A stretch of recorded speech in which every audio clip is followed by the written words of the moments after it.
led volunteer projects, mission projects for over 50 years.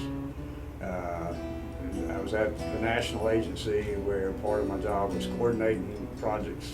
I was with disaster relief in terms of the agency I was with. But encompassing all of that, my first mission trip was to Hurricane Fifi. It was in Honduras and really got me involved. Actually, I felt not called on that one, but later my dad was a pastor. But I never felt called to preach, but I knew God had blessed me with my hands.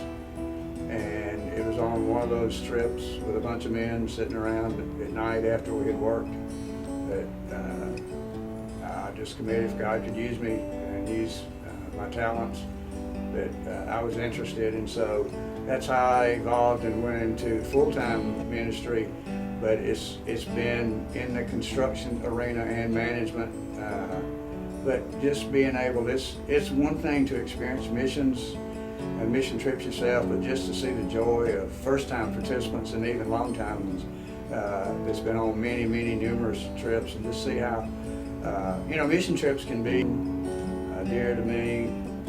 Part of that was because my dad was always a missions person, and I got that love really from him, and it's been just wide open since then. The good thing is Glenn knows when he needs help, knows when he needs to ask for help, and is very good at that. But more so from the standpoint of Glenn's not about Glenn. He's wanting to put Christ first, and he does that. He does that in his actions and his words, and it's just a joy to see him minister in Jesus' name to other people that doesn't know him.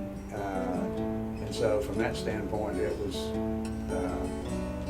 really different. This trip, the project in general, like I say, I've been on a lot of projects over the years, a lot of international projects.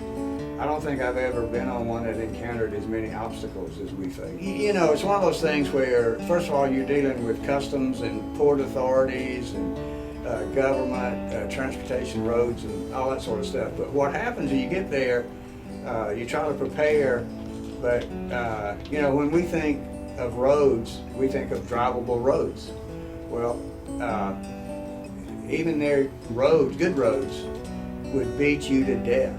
I mean, the vehicles, they tore up all the time. The remoteness, there's no gas station. I mean, you stop on the side of the road and you get a 5-gallon glass. I mean, they put them in big jars, glass jars you can see. And you buy the gas just sitting there and they pour it in your vehicle. It's just on the side of the road. A little hut or a little house or no storefront or anything like that. The travel inside the country was with not knowing what you're going to run into. You have these little local people that that particular section of the country, they control through a gate process where you have to go through. It's, you on this, whatever you call this, dirt road or road, they've got barriers there, you have to stop. And so they check you out and you don't go forward with either out paying something or whatever. Well, they get these positions by bidding on them. They pay for the privilege of owning that section of control. I'm probably the happiest in terms of how God has used me, and that's with my hands. I'm a hands-on person. There's so many things in terms of the concept. Meeting people's needs,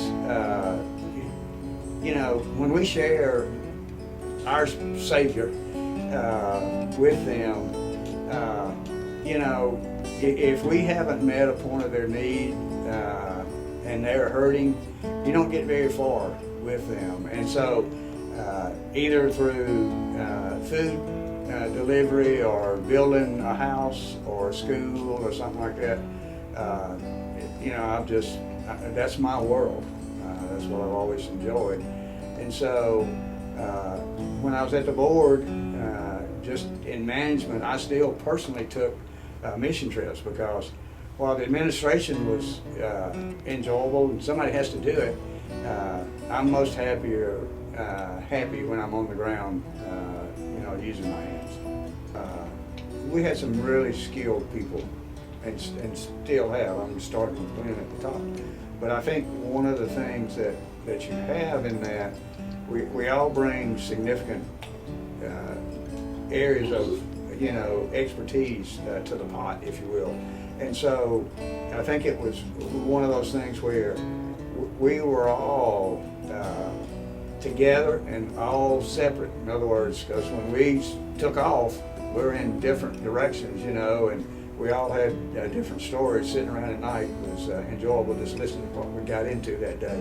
But it was where I think just being able, it took hands, it took volunteers to do this. And the bags of rice, as much rice as we distributed, it was work.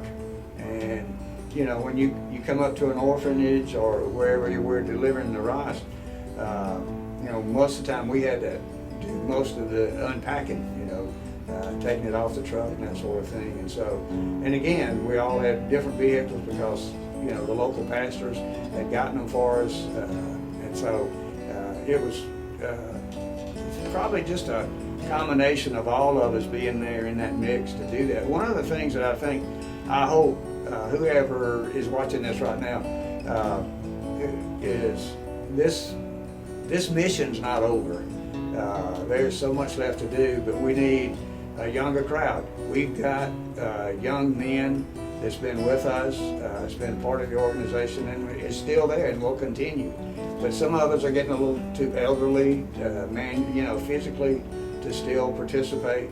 And so we need that message to get to them that prayer and being a part of the project is something we desperately need. My first walk at the Capitol and just saw the huge influx of people, and the masses, if you will. Now we stood out like a sore thumb because we were very few white people there. I didn't see any at this particular time, but it was where they were there because they were unemployed. The unemployment rate there because of the former war that had taken place, which wasn't that far in front. That happened prior to us getting there. It was like 20 years, but it was still the lingering effects of that war, the Civil War, the takeover of the country, the unbelievable, atrocious injuries they inflicted on young boys, cutting their legs off just to keep them, to make sure that they served the right people.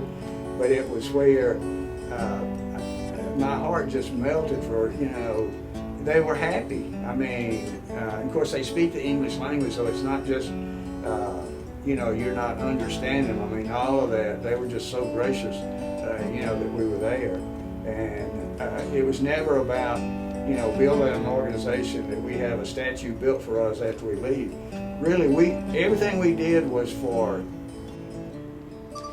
them to be able to replicate that for them, for their kids, and for the Liberians, for their future.